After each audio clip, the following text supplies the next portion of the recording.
Edane, band ini berdiri atas pondasi kuat EET Syahrani. Sebenarnya, mau siapa saja vokalisnya, fans mereka tidak begitu ambil pusing. Dari Eki Lamo, Heri Batara, lalu vokalis sementara Fatah Mardiko. Disusul masuknya Trison Manurung, Robby Matulandi, beralih lagi ke vokalis masa transisi yaitu Adit RK, dan sekarang Ervin Nanza Bakri. Meski berganti vokal, Edane tetap tumbuh menjadi salah satu band rock papan atas tanah air. Aksi panggung mereka selalu ditunggu para penggemarnya.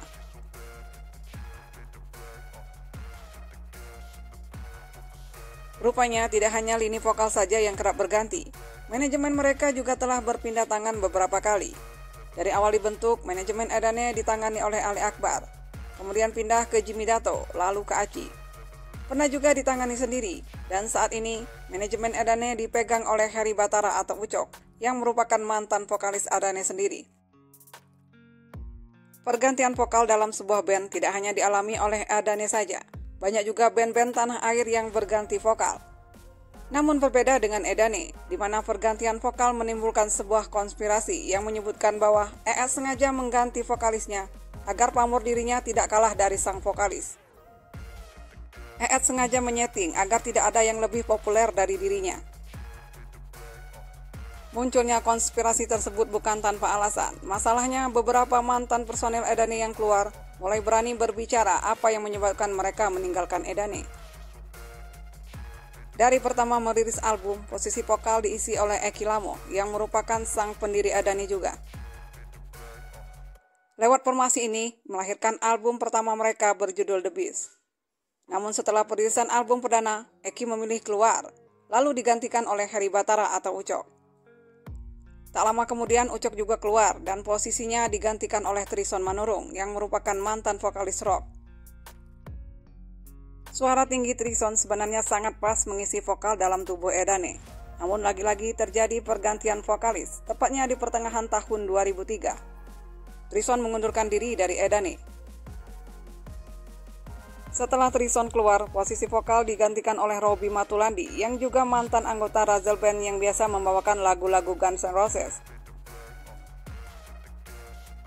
Robby sempat mengisi vokal di album Time to Rock, namun tak lama, Robby pun juga memutuskan mundur bersamaan dengan keluarnya Iwan Saverius, yang merupakan salah satu personil yang tergabung sejak awal berdiri. Keluarnya Iwan menyisakan EET dan Fajar sebagai personel aslinya. Hal yang cukup mengejutkan atas hengkangnya Iwan Saverius yang telah lama menjadi basis Edane. Dari pengakuan Iwan Saverius, dirinya sengaja dikeluarkan dari Edane, namun dikeluarkan secara halus.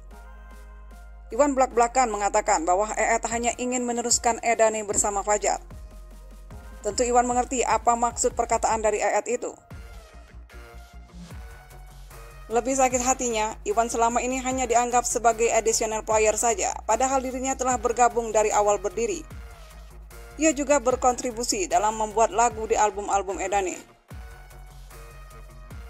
Iwan sangat menyesalkan mengapa tidak dari pertama EET mengatakan bahwa Edane hanya miliknya bukan milik bersama.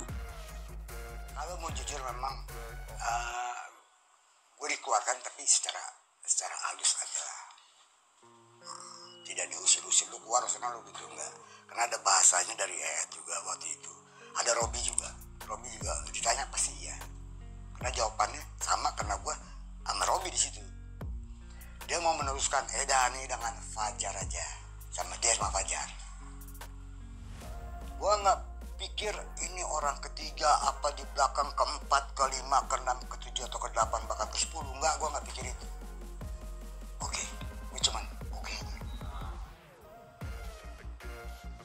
kalau gue membangkang juga dari dulu, gue udah capek.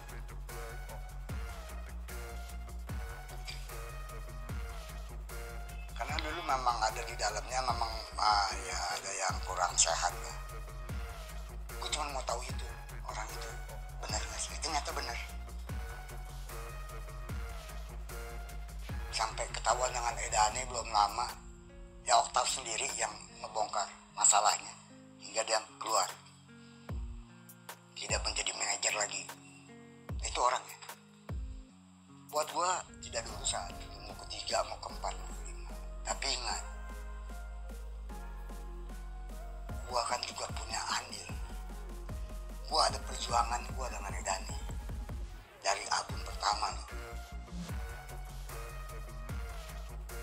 kontribusi gue juga ada.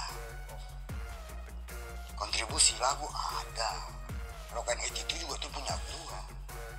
Dari intro aja gue yang buat. Gimana?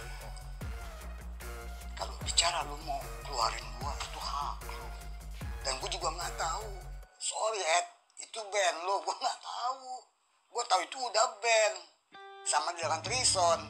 Bicara dengan Vicky Sianipar di channel. Kan gue nggak tahu.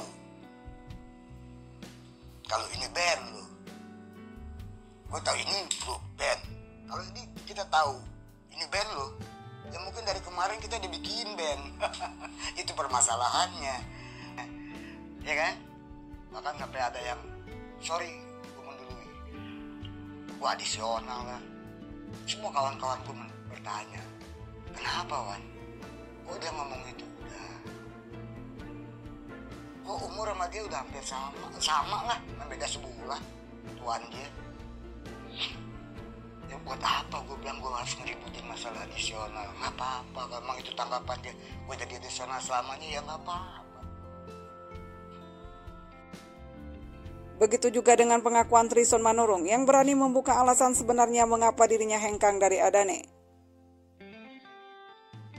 Menurut Trison, Ucok sang manajer lah yang memberi pengaruh pada EED agar menyeting Trison tidak boleh lebih dari EED.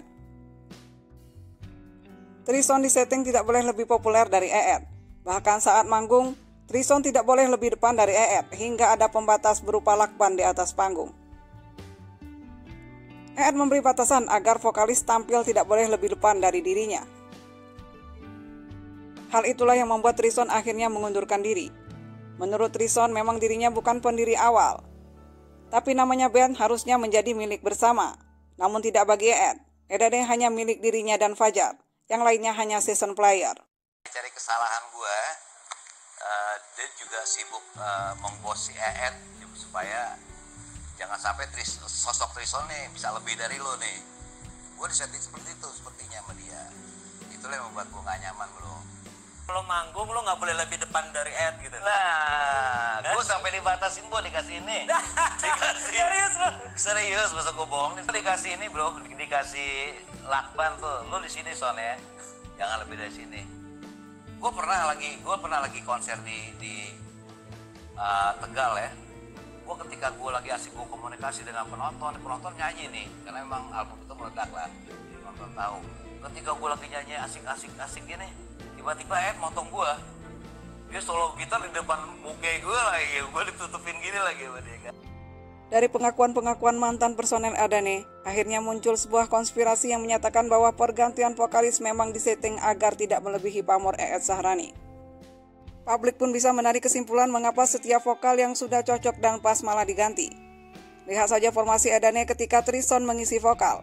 Rasanya tidak ada yang sekuat Trison suara vokalnya. Begitu juga saat konser, posisi EED selalu lebih depan dari personel lainnya. Muncul juga tanggapan mengapa Iwan Saperius dikeluarkan. EED disebut kalah pamor aksi panggungnya dengan Iwan. Karena ketika lagi konser, semua orang tertuju kepada Iwan Saperius dengan rambut panjangnya dan aksi panggungnya yang liar. Benar tidaknya konspirasi bahwa pergantian personel di tubuh Adane memang disetting agar tidak boleh lebih populer dari sang gitaris. Tapi EED punya alasan tersendiri mengapa ia selalu merubah formasi Adane. Menurut EED, dari segi pergantian vokalis sudah terjadi sejak pembuatan album Borneo. Di antara personil Adane terdapat ketidakseimbangan dalam hal memenuhi tuntutan musik Adane.